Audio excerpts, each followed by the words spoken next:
মইতোতো বাধ্যতাত পৰি আজি ইয়ালৈ আহিছোঁ, কাৰণ নিমন্ত্ৰণ দিলে, নিমন্ত্ৰণ ল'লোঁ, নগ'লে নহ'ব, সেইকাৰণে মই আহিছোঁ। কিন্তু আপোনালোক বাধ্যতাত অহা নাই, হয়নে? ঘৰৰ কাম বন এৰি থৈ, মানুহৰ আজিৰ যুগত কাৰো সময় নাই, ঘৰৰ নিজৰ যাৱতীয় কাম বন এৰি থৈ যে ইয়াত বহিছেহি শুনিম বুলি, হয়নে নহয়? এইটো বহুত ডাঙৰ কথা, হয়নে? এইটো বহুত ডাঙৰ কৃপা ভক্তৰ ভগৱানৰ ওপৰত। বোলে ভগৱানেহে কৃপা কৰে নহয়, ভক্তও কৃপা কৰে। আৰে শুনিবলৈ আহিছে যে, নহ'লে কোনেও কাৰো কথা নুশুনে এইখন সংসাৰত, হয় নহয়? ধেমালি নহয়, 1 মিনিট সময় কোনেও কাৰো কথা নুশুনে, ইয়াত ঘণ্টা জুৰি বহিবলৈ আহিছে, বহুত ডাঙৰ কথা। সেইকাৰণে সময়কণ যে দিয়া গৈছে, তাৰ মূল্যটোও বুজিব লাগিব ন, কাৰণ দিয়া গৈছে। জীৱনৰ প্ৰতিটো ছেকেণ্ড কমি কমি গৈ আছে, মৃত্যু অভিমুখী যাত্ৰাত গৈ আছোঁ। কাৰণ আমিও একোজন চাবলৈ গ'লে ভাৱৰূপত পৰীক্ষিত, যি নিজে এজন পৰীক্ষাৰ্থীও, যি নিজে এজন পৰীক্ষকো। এইখন সংসাৰত চলিবলৈ 2টা গুণ মানুহৰ ভিতৰত লাগে। কিছু কিছু কামত পৰীক্ষাৰ্থী হ'বলগীয়া হয়, আমি পৰীক্ষা দিবলগীয়া হয় নহয় জীৱনটোত, জন্ম মৃত্যু জৰা ব্যাধি, সেইটোতো বহুত ডাঙৰ পৰীক্ষা, নহয়নে? ধৰ্ম অধৰ্ম, ভাল বেয়া। কিন্তু সকলোৱে সকলো কথা জানে, সকলোৱে সকলো কথা বুজে, কিন্তু কণ্ডিশ্যনটো চবৰে দুৰ্যোধনৰ নিচিনা হয়। দুৰ্যোধনে কৈছিল নে, প্ৰভু মই জানো এই মই কৰি থকা কামটো অধৰ্ম বুলি, কিন্তু মই এইটো এৰিব নোৱাৰোঁ, হয় নহয়? মই জানো যে সেইটো ধৰ্ম, কিন্তু মই এইটো কৰিবলৈ মোৰ ইণ্টাৰেষ্ট নাই। আমাৰো কণ্ডিশ্যনটো তেনেকুৱা হয়, চবে চব জানে, কোনো নজনা নাই দিয়কচোন। কাকো বুজাব নালাগে নহয় যে বোপা এইটো খাব লাগে, এইটো খোৱা, এইটো খাব নালাগে, আমুকলৈ যাবই লাগে, আমুকলৈ যাব নালাগে, এইটো কথা ক'ব লাগে, এইটো কথা ক'ব নালাগে। এইবিলাক কথা শাস্ত্ৰ পঢ়ি বুজাৰ কথা নি? নহয় ন? ঈশ্বৰে বিবেক এটা দিছে, চবে জানে, কিন্তু গোটেই পাককেইটা সেইকেইটা বিষয়তেই লাগি থাকে। কাৰণ মই জানো প্ৰভু মোৰ এইটোত ইণ্টাৰেষ্ট নাই, মোৰ এইটো ক'বই লাগিব, হয় নহয়? সেইকাৰণে সেই স্থিতিটোৰ পৰা মানুহে আকৌ এইটো ভুল বুজি ভাবি থাকে। মানুহে কয় দুৰ্যোধনে বোলে গোটেই জীৱনটো বেয়া কামটোকে কৰিলে, কিন্তু বোলে 100% দি পেলাই যে কৰিলে, 100% সমৰ্পিত হৈ যে কৰিলে, আগতীয়াকৈ গৈ বোলে স্বৰ্গত বহি আছেগৈ। এইবোৰ চাওক বাং কথা। আপুনিয়ে ভাবি চাওক, এজন মানুহে যদি জীৱনটোত গোটেই বেয়া কামেই কৰে, বেয়া কামটোকে বোলে 100% কৰিলে সমৰ্পণেৰে, সেইকাৰণে বোলে তেওঁ স্বৰ্গ পাইছে, সেইটো কেনেকৈ সম্ভৱ? নহয় ন? যদি খেলি মেলি কৰ্ম কৰে, ভগৱানে নিজৰ ঘৰৰ মানুহকে সোধাই এৰা নাই, আমাক কেনেকৈ এৰিব? জয় বিজয়। পিছত অপৰাধৰ ক্ষমাও বিচাৰিলে, ক্ষমাও কৰি দিলে, কিন্তু কি ক'লে? বোপায়ো ভুলটো যে কৰিলা, যাবই লাগিব, এতিয়া উপায় নাই, হয় নহয়? এতিয়া সেইকাৰণে আমি ইয়াত পৰীক্ষা দিবলৈকে আহিছোঁ, ক'ৰ পৰা কোন আহিছোঁ আমি নাজানো, নহয়নে? এনেই কয় বোলে 84 লক্ষ জুনি পাৰ কৰি মানুহে মানুহৰ শৰীৰটো পায়। ক'ত কি ভ্ৰমণ কৰিছোঁ কোনে দেখিছে? কালি ভাত কিহে খালে বুলি ক'লে সেইটোকে মানুহৰ মনত নাথাকে, আছে জানো? ঘপককৈ সুধি দিয়কচোন, ক'ব নোৱাৰে, নহয়নে? তেতিয়াহ'লে ইমান জনম পাৰ হৈ অহা কথা কেনেকৈ মনত থাকিব? মনত থকাটো সম্ভৱ নহয়, আৰু মনত থকাটো প্ৰয়োজনো নাই, কাৰণ কিছু কথা পাহৰি যোৱাটো প্ৰয়োজন, নহয়নে? ক'ত কি ঠেকেচা খালোঁ সেইবিলাক পাহৰাটো প্ৰয়োজন। ইয়াৰ পিছত কি ক'লে? বোলে মানুহ হ'লা, মানুহ হৈ পেলাই বোলে হৰি ভক্তি কৰিব লাগে, তেতিয়াহে মনুষ্য জীৱনটোৰ সাৰ্থকতা। এইটো সকলোৱে কয় ন? হৰি ভক্তি কিয় কৰিব লাগে? কি ডাঙৰ কথাটো হ'লনো? হৰি ভক্তি কৰিলে মানুহে খাবলৈ পায় নি? পিন্ধিবলৈ পায় নে? জীৱনত নোহোৱা কামটো হৈ যায়। মানুহে আকৌ সেইটো ভাবিও ধৰ্ম কৰিবলৈ আহে, জানেনে? 60% মানুহে এনেকুৱা আছে, এই ধৰ্ম কৰ্ম অকণমান কিয় কৰিব লাগে, এই গ্ৰহ দুখ কাল দুখ এইবিলাকৰ পৰা অকণমান বোলে খণ্ডন হৈ থাকে। মানুহে জীৱনত ৰাম ঠগন এটা খায়। কেতিয়া ৰাম ঠগন খায় জানেনে? যেতিয়া মানুহজনে এইটো ভাবি ভক্তি কৰিবলৈ আহে যে মই ভক্তি কৰিছোঁ, বা ধৰি লওক নীতি নিয়মবিলাক পালন কৰি আছোঁ, তাৰ ফলত কি হ'ব, মোৰ গ্ৰহ দুখ কাল দুখ দৈৱ দুখ এইবিলাক অকণমান হ'লেও খণ্ডন হৈ যাব। তেতিয়া মানুহে ৰাম ঠগন খায়, একো খণ্ডন নহয় নহয়। তাৰপিছত সন্দেহটো আৰম্ভ হৈ যায়, এই মই ইমানখিনি কৰিছোঁ মেলিছোঁ, নাই এইখন নহয়, যা যিপান নকৰোঁৱেই হৈ যায় ন? ৰাম ঠগন বুলি কিয় কোৱা হৈছে? কাৰণ ভক্তি সেইকাৰণে কৰা নাযায়। পৰীক্ষিতে 7 দিন 7 ৰাতি শুনিলে, হয় বোলে 7 দিন 7 ৰাতি ভাগৱত শুনিলে, তক্ষক বোলে 1 মিনিট লেটকৈ পাইছেগৈ, তেতিয়াও বেলেগ কথা, এইয়া বোলে ভাগৱতৰ ফল চোৱা। আমিতো সেইটোত লাগিলোহেঁতেন, হয় নহয়? অভিশাপ পালে 7 দিনৰ ভিতৰত মৰিব বুলি, সেই 7 দিনৰ কাৰণে বোলে 1 মিনিট লেটকৈ পালেহি, 1 মিনিট দেৰি কৰি বোলে তক্ষক পালেগৈ। নাই একদম কাৰেক্ট টাইমতে উপস্থিত হৈছেগৈ, নহয়নে? যদি আমাৰ ক্ষেত্ৰত সেইটো হ'লহেঁতেন, আমাক যদি ক'লেহেঁতেন, পৰীক্ষিতৰ জেগাত যদি ধৰি লওক, কল্পনা কৰি চাওক, আপুনি মই আছোঁ যেনিবা, আৰে 7 দিন 7 ৰাতি ভাগৱত শুনিলে যদি মোৰ তক্ষক নহাকৈ থাকে, তেতিয়াহ'লে মই ভাগৱত নুশুনোৱে আকৌ। মই কিন্তু সেইটো ক'লোহেঁতেন। নিজকে সুধি চাওকচোন, আপোনাৰ উত্তৰ সেইটোৱেই হ'লহেঁতেন। 7 দিন 7 ৰাতি ভাগৱত শুনি যদি তক্ষকৰ হাতত মই মৰিব লগা হয়, তেতিয়াহ'লে কিয় শুনিম? সেইকাৰণে স্পষ্টতাটো আৰম্ভণিতে দিয়া গৈছে। ভাগৱতে জীৱনৰ পোৱা নোপোৱাবিলাক পৰিৱৰ্তন নকৰে। ভাগৱতে কি কৰে? পোৱা নোপোৱাবিলাকৰ প্ৰতি দৃষ্টিটো পৰিৱৰ্তন কৰে। আৰু দৃষ্টিকোণটো যেতিয়া মানুহৰ সলনি হয় ন, তেতিয়া সকলো বিষয় সলনি হৈ যায়। ৰাম ঈশ্বৰ, কৃষ্ণ ঈশ্বৰ, শব্দ একেটা, বাক্য একেটাই, কিন্তু একেটা বাক্যকে শুনি কাৰোবাৰ মনত ভক্তি উপজে। কৃষ্ণ ঈশ্বৰ হয়, ভগৱান কৃষ্ণ ঈশ্বৰ, আৰু এজনৰ মনত আকৌ সন্দেহ উপজে, এই কৃষ্ণ ঈশ্বৰ হয় জানো, হয়নে নহয়? এজনৰ মনত দুমোজা উপজে, এই কিজানি ঈশ্বৰ বুলি নক'লে আকৌ পাপ লাগিব, আকৌ ঈশ্বৰ বুলিনো কেনেকৈ মানি লওঁ, কৃষ্ণচোন দেখি পেলাই আমাৰ মানুহৰ নিচিনা। বাক্য একেটাই ন, কাৰোবাৰ মনত ভক্তি উপজিছে, কাৰোবাৰ মনত সন্দেহ, কাৰোবাৰ মনত দুমোজা। তেতিয়াহ'লে সমস্যা বাক্যটোত নাই, সমস্যা উপদেশবিলাকত নাই, সমস্যা ক'ত আছে? ব্যক্তিজনৰ সেই মানসিক স্থিতিটোৰ ওপৰত। তেওঁৰ স্থিতিটো কি? কাৰণ ভাগৱতত সকলো কথা স্থিতিক লৈ কোৱা গৈছে। সেই স্থিতিৰে প্ৰমাণ এতিয়া পাঠেও ক'ব। আপুনি চাওক, যিকোনো কাম সম্পাদনৰ মানুহৰ মূলতঃ 3টা উদ্দেশ্য থাকে: ইচ্ছা, আৱশ্যকতা আৰু বাধ্যতা। কাষৰ ঘৰলৈ যাবলৈ ইচ্ছাটো লাগে, তাৰ আৱশ্যকতা নাথাকিবও পাৰে। দ্বিতীয়তে, কেতিয়াবা কিছুমান কাম মানুহে আৱশ্যকতাত পৰি কৰে, প্ৰয়োজনীয়তাত। হস্পিটেল যাব লাগে, হস্পিটেল যাবলৈ কাৰোবাৰ ইচ্ছা থাকে নি? এই জীৱনত মই এবাৰ হস্পিটেল যাব লাগিব, ফাৰ্মাচী দৰৱ খাব লাগিব, কাৰ মনত নাথাকে? কিন্তু বেমাৰত পৰিলে যাবলগীয়া হয়, সেইটো কি? আৱশ্যকতা। আৱশ্যকতা আছে, কিন্তু তাত ইচ্ছা আৰু বাধ্যতা। তৃতীয়তে চাওক, বাধ্যতা। বেয়া কাম এটা কৰিলে জেললৈ যাবই লাগিব। এতিয়া জেললৈ যাবলৈ কাৰো ইচ্ছাও নাথাকে, প্ৰয়োজনীয়তাও নাথাকে, কিন্তু বেয়া কামটো কৰিলে যাবই লাগিব ন, সেয়া লাগিলে আপুনিয়ে হওক বা ময়ে নহওক কিয়। তেতিয়াহ'লে এইটো জনাটো প্ৰয়োজন ন। এই যে আহিছোঁ ইয়ালৈ, ইচ্ছা কৰি আহিছোঁ নে, প্ৰয়োজনীয়তাত পৰি আহিছোঁ নে, বাধ্যতাত পৰি আহিছোঁ? হয়নে নহয়? কিছু ইচ্ছা কৰি আহে নামঘৰলৈ, কিছু প্ৰয়োজনীয়তাত পৰি আহে, আৰু কিছু বাধ্যতাত পৰি আহে। আটাইতকৈ ডাঙৰ কথাটো হ'ল কি? ঈশ্বৰ ভক্তি ইচ্ছা কৰিলেও নহয়, আৱশ্যকতাটো নহয়, বাধ্যতাটো নহয়। পৰীক্ষাটো ধৰি লওক দিবলৈ যাওঁতেচোন সকলো ছাত্ৰ ছাত্ৰীয়ে ভালদৰে পঢ়ি শুনিও দিয়ে, ৰিজাল্টটো কেতিয়াবা অকণমান তাৰতম্য হৈ যায় ন, সেইটো আমি নিজৰ স্থিতিৰ পৰা কনফিডেঞ্চত ক'ব নোৱাৰোঁ। ঠিক তেনেদৰে ভক্তি মাৰ্গতো তেনেকুৱা। মই ক'ব নোৱাৰোঁ যে মই অমুক অমুক কৰিছোঁ, অমুক অমুক নাই কৰা।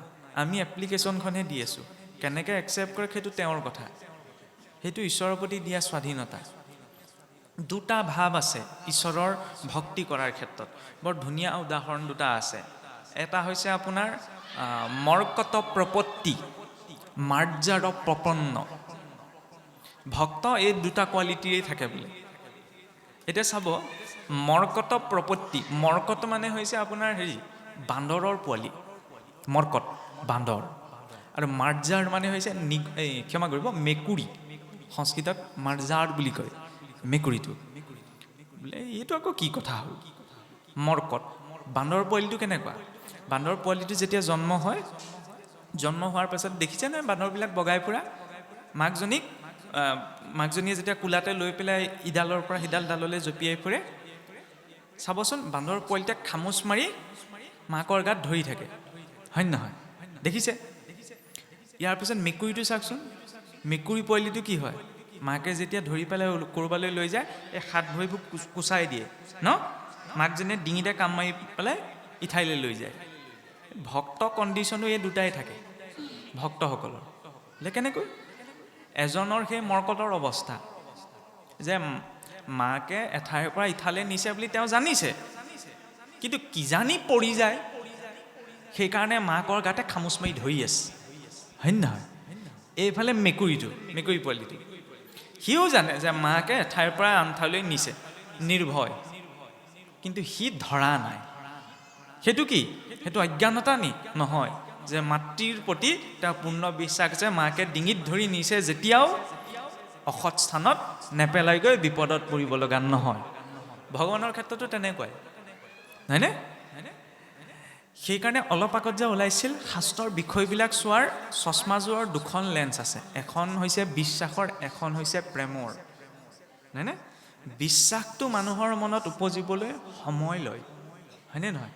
কোনোবা মানুহক বিশ্বাস কৰিবলৈকে চাবকচোন, কেতিয়াবা কাৰোবাৰ এদিন লাগিব পাৰে, কাৰোবাৰ এমাহ লাগিব পাৰে, কাৰোবাৰ বছৰেক লাগিব পাৰে, আৰু কাৰোবাৰ যুগ যুগ লাগিব পাৰে বিশ্বাসটো বিকাশ হ'বলৈ, হয়নে? আৰু ভাগিবলৈ নিমেষ মাত্ৰ, চকুটো টিপিয়াওঁতেও যিমান সময় নালাগে, সন্দেহ অকণমান যদি সোমাই যাবলৈ হয় ন, জীৱনত সেইটো নাটৰে, আৰু লাগিলে আৰু কিবা কিবি হৈ থাকক। তাৰ বিপৰীত হৈছে প্ৰেম। প্ৰেম উপজিবলৈ আপোনাৰ আজিকালিতো যুগত ক'বলৈ ভাল, দেখিলেই হৈ যায় বোলে, হয় নে নহয়? কিন্তু শেষ হ'বলৈ আকৌ যুগ যুগ লয়। সেইটো ভৌতিকৰ ক্ষেত্ৰত কোৱা নাই, ঈশ্বৰৰ ক্ষেত্ৰত। কাৰণ আমি ইমান জনম পাৰ হৈ আহিলোঁ, ভগৱানক আমি আজিলৈকে চকুৰেতো দেখা নাই প্ৰত্যক্ষ ৰূপত, হয়নে নহয়? তেওঁক আমি বোলে স্পৰ্শ কৰিব পাৰিছোঁ, তেতিয়াও বেলেগ কথা। তেওঁৰ প্ৰত্যক্ষ শব্দও শুনা নাই, কিন্তু তেওঁৰ প্ৰতি মনত যে শ্ৰদ্ধা অকণমান আছে। কিন্তু তাৰ বিপৰীতে সংসাৰত যদি আমি সেইটো প্ৰয়োগ কৰোঁ, আপোনাক মোক যদি কয় এনেকুৱা এজন মানুহক আপুনি ভাল পাওক যিজনক আপুনি জীৱনত দেখা নাই, এনেকুৱা এজন মানুহক আপুনি ভাল পাওক যিজনক আপুনি জীৱনত স্পৰ্শ কৰিব নোৱাৰে, তেতিয়াতো মানুহে ভাল পাবলৈকে বাদ দি দিব। যদি চুই চাবই নোৱাৰোঁ তেতিয়াহ'লে কেনেকৈ ভাল পাম? শুনিবলৈ অকণ বেয়া লাগিব পাৰে, কিন্তু সঁচা সেইটোৱেই। চকুৰে যদি দেখিবলৈ নাপাওঁ কেনেকৈ ভাল পাম, হয় নহয়? সেয়া লাগিলে পিতৃ মাতৃ স্ত্ৰী ভাৰ্যা যিয়েই নহওক। সেইকাৰণে সংসাৰখনৰ শ্ৰদ্ধা ভক্তি লিমিটেড, পঞ্চ তন্মাত্ৰৰ ওপৰত নিৰ্ভৰশীল। শব্দ, স্পৰ্শ, ৰূপ, ৰস আৰু গন্ধ, এই পাঁচোটা বস্তু যদি নাথাকে কোনেও কাকো শ্ৰদ্ধা নকৰে। কিন্তু ভগৱানৰ ক্ষেত্ৰত আমি ভগৱানৰ শব্দও শুনা নাই, শব্দ স্পৰ্শও কৰিবলৈ পোৱা নাই, ৰস তেওঁৰ আগমনৰ কোনো সংকেতো পোৱা নাই। প্ৰত্যক্ষ ৰূপত যদি আমি চাওঁ ইন্দ্ৰিয়ৰ বলত, কিন্তু তথাপি তেওঁৰ প্ৰতি শ্ৰদ্ধা আছে। মানে তেওঁৰ শ্ৰদ্ধা ইয়াৰ পৰা আছে, সংসাৰখনৰ শ্ৰদ্ধা ইয়াৰ পৰা আহে। সেইকাৰণে ইয়াত চব লাভালাভৰ। আত্মীয়জন ঢুকাই গ'লেও আমি এই বুলিহে কান্দো, ইছৰাম আজিৰ পৰা মোক আমুক বুলি কোনে মাতিব, আমুক বুলি ভাত ঘৰা কোনে মুখত তুলিব, হয় নে নহয়? শুনিবলৈ বেয়া হয় আৰু, কিন্তু বাস্তৱিকতা সেইটোৱেই। কাৰণ মোৰ আজি জীৱনত তেওঁ ইমানখিনি কৰি আহিছিল, এইটো সহায় কৰিছিল, মায়ে হ'লেও ভাতকেইটা মুখত দিছিল, এনেকুৱা কথা নহয় জানো? বা দেউতাই হওক, ককাই হওক, আইতাই হওক, ইমানখিনি মৰম কৰিছিল। মই কান্দিছোঁ কিয়? কাৰণ সেই মৰমকণ আজিৰ পৰা মই বঞ্চিত হ'লোঁ। মই এইকাৰণে কন্দা নাই যে তেওঁ বঞ্চিত হ'ল, হয় নহয়? লজিকটো লগাই চাব লাগে। সেইকাৰণে ইয়াত চব ডিপেণ্ডেঞ্চিৰ ওপৰত চলি আছে। এতিয়া তাৰ মাজত এটা সন্তুলিত জীৱন কেনেকৈ আহে? এতিয়া শ্ৰীমদ ভাগৱতৰ সাৰ বুলি, শ্ৰীমদ ভাগৱতৰ মুকুটৰ মধ্যমণি বুলি, যিদৰে মানুহৰ ৰজাবিলাকে মুকুট পিন্ধে, মুকুটত মাজৰ মণি এটা থাকে, সেই মণিটোৱে গোটেই মুকুটৰ শোভাবৰ্ধন কৰে। শ্ৰীমদ ভাগৱতৰ দশম স্কন্ধক ভাগৱতৰ মধ্যমণি বুলি কোৱা হয়। কিয়? দশমত বৰ্ণিত লীলাসমূহ সাক্ষাৎ বোলে বৈকুণ্ঠৰ লীলা। গোবৰ্ধন, বৃন্দাবন এইবিলাক এইখন জগতৰে অংশ নহয়। এই নামঘৰৰ একেবাৰে শীৰ্ষত যি গোলোক বৈকুণ্ঠৰ আৰ্হিত আমহি ঘৰভাগ প্ৰতিষ্ঠা কৰে ন, সেই বৈকুণ্ঠৰ বুলি এই সমস্ত। কাৰণ আপুনিয়ে চাওক, আমি ক'ৰবাত যেতিয়া থাকিবলৈ যাওঁ প্ৰয়োজনীয় বস্তুখিনি লগত লৈ যাওঁনে? কৃষ্ণও যেতিয়া বোলে 28 সংখ্যক দ্বাপৰত পূৰ্ণৰূপত সংসাৰলৈ আহিছে, অকলে অহা নাই। তেওঁ গোলোক বৈকুণ্ঠত যিমানবিলাক ঐশ্বৰ্য পাৰিষদগণ আছে সকলো নিজৰ লগত লৈ আহিছে।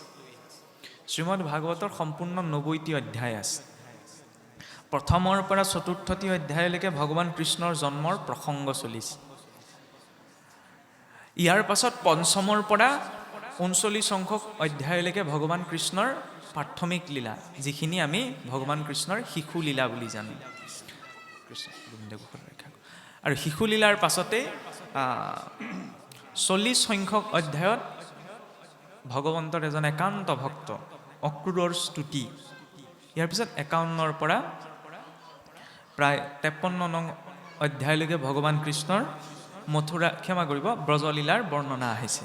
আৰু তাতেই অন্তৰ্গত পৰে আমাৰ শ্ৰীমদ ভাগৱতৰ মধ্য দশম। আৰু মধ্য দশমৰ এতিয়া আৰম্ভণিৰ পুঁজিৰ বাঞ্ছা পূৰণ, য'ত ভগৱন্তই চাওক বৰ সুন্দৰ কথা। এটা সিদ্ধান্ত আছে ভাগৱতৰ মাৰ্গত, এক গুণ লগাইলে সহস্ৰ গুণ হবে, ভগৱন্তৰ যিকোনো কৰ্মত যদি আমি 1% লগাইছোঁ, তেতিয়াহ'লে তাৰ পৰা বোলে সহস্ৰ গুণ হয়। এইটো এটা বহুত ডাঙৰ চাইক'লজিৰ সিদ্ধান্ত। জীৱনত মানুহে ফলবিলাক আশা কৰে ন, কিবা এটা কাম কৰিলে কিবা এটা হওক। জীৱনত আমাৰ কিমানৰ ওপৰত অধিকাৰ থাকে? মাত্ৰ 20%ৰ ওপৰত। 20% আমি কৰিব লাগে, বাকী 80% আপোনা আপুনি হৈ যায়। এইটো চাইক'লজিৰ এটা ল হয়।